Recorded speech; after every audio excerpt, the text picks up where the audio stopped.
So, you know what? I have to ask you. Yes. I always want to say Bietz. Is it Bietz or Bates? You know what? You can say, we do say Bates. Some people say Bietz, some people say whatever. But the funny thing is that my kids got tired of having to explain it. And my son's a musician, so he's like, I'm Bietz. Oh. And his friends Great are like, name for a musician. Is that your real name? Like, they think it's actually like a fake name because he's a drummer. Like, hey, Bietz. So lately I've been saying Bietz, but say Bates. I think that's what people... Is that what you normally think of yourself as? But it sounds weird because the spelling is incorrect. So, yeah, Barbara Bates, yeah. That's fine. All right, we'll go with that. Yeah.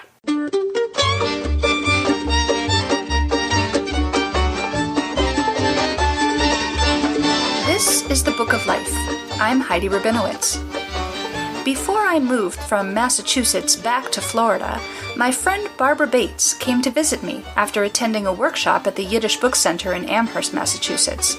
We chatted about her picture book, The Sundown Kid, A Southwestern Shabbat.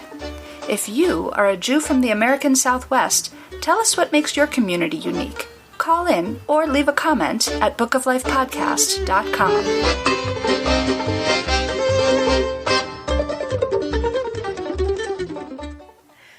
So I'm here with Barbara Bietz, who is visiting Massachusetts from California, and I'm very excited to have you in town. So, Barbara, your most recent book is a picture book that I really love, The Sundown Kid. Yes. So for any listeners who haven't seen it, can you explain what it is? Sure. The Sundown Kid is the story of a Jewish family who moves out west. You know, very often when we think of the Jewish American experience, especially with immigrants coming from other countries, we go to the Lower East Side or other big metropolitan cities that had ports of entry. But in fact, there were a number of families that made their way out west.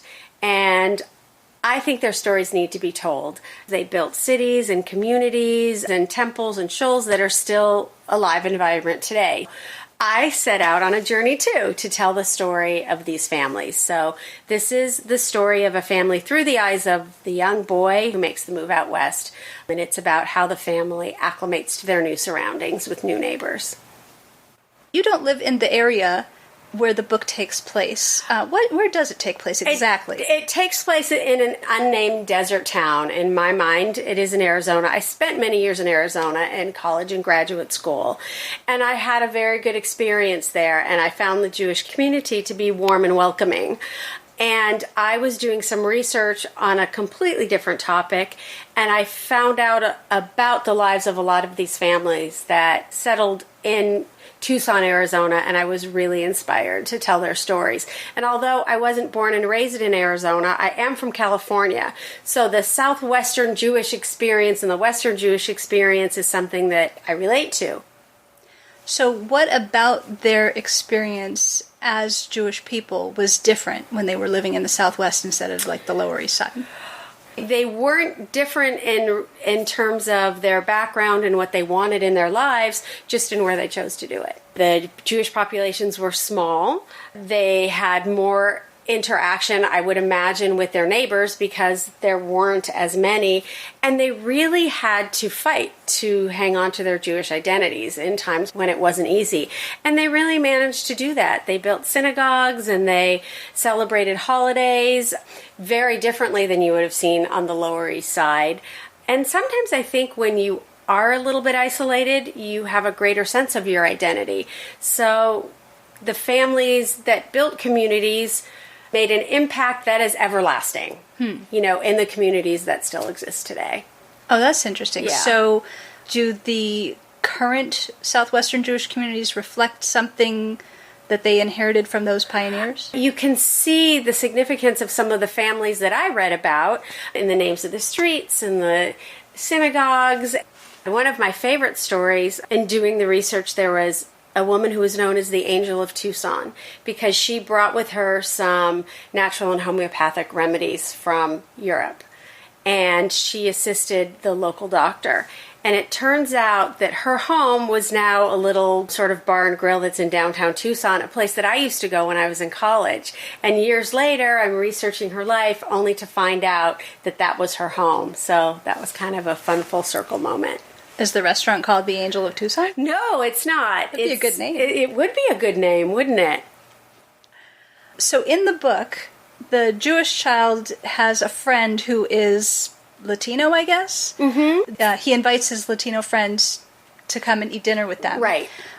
Is that a modern wish for brotherhood? Is that our modern can't we all just get along kind of overlaying onto the past?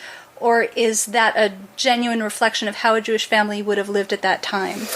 It's my way of sharing a story about being a good neighbor and welcoming others into your home. There are a lot of stories of families that came from Mexico and settled in Tucson, Jewish families that settled in Tucson, and there was always a little bit of mixing with neighbors and neighbors, getting to know neighbors.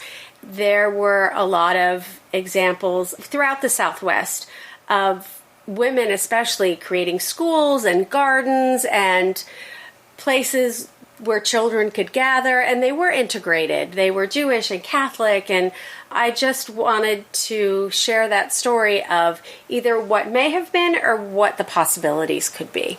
Mm-hmm. How did you come up with the title, The Sundown Kid? Why do you like that title? The Sundown Kid, well, I think it's a fun sort of play on the idea of a cowboy, but it also has a little bit of a play with the sundown of Shabbat, because this is ultimately a Shabbat story. I think it really fits. Is there anything that you want to tell us about this book that I haven't thought to ask you? The Jewish value of welcoming others into our homes. It's something that we need to remember and we need to think about. Sometimes we're afraid to have someone over, or we don't know exactly how to invite a neighbor, and it's really fundamental to who we are as a community. So when in doubt, invite. Good advice. So you were here in Massachusetts to attend a writer's workshop for Jewish children's authors. Yes. From that experience, do you have any thoughts on current trends in Jewish children's literature, or the state of it, or did this stir up any interesting thoughts for you, this experience? Sure. I think that the Jewish children's writing community is very vibrant, and that's really exciting.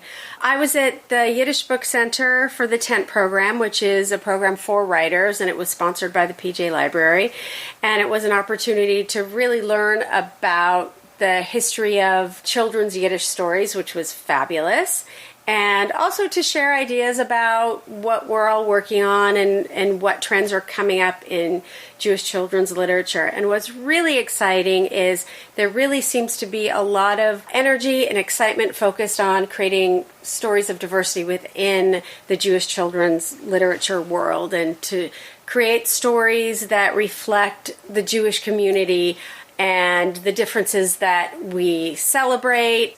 I can't wait to see what the next couple of years brings. What Jewish children's book are you excited about right now? You know what's kind of exciting is that there are a lot more graphic novels, which we're now going back to the comic book term.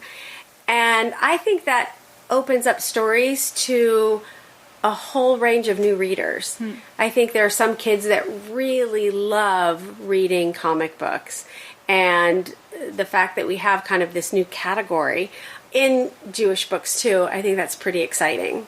Has there been anything really good that you've read? Well, there's something that just came out called The Length of a String, which, speaking of diversity, is about an African-American girl who was adopted into a Jewish family. That's her family. They raised her, so she's Jewish. But she's exploring both parts of her heritage.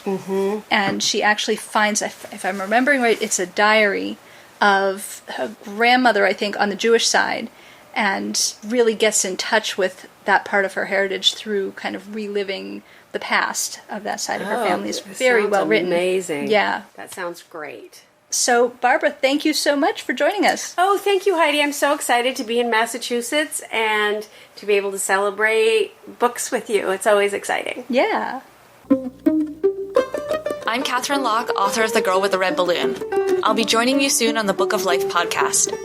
I'd like to dedicate my episode to Meg Murray, wherever you are.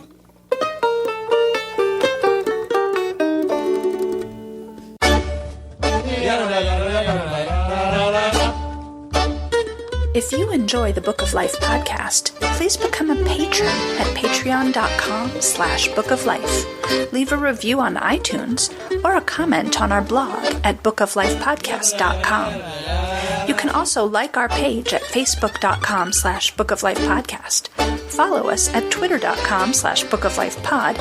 Email us at bookoflifepodcast@gmail.com or leave us a voicemail at 561-206-2473.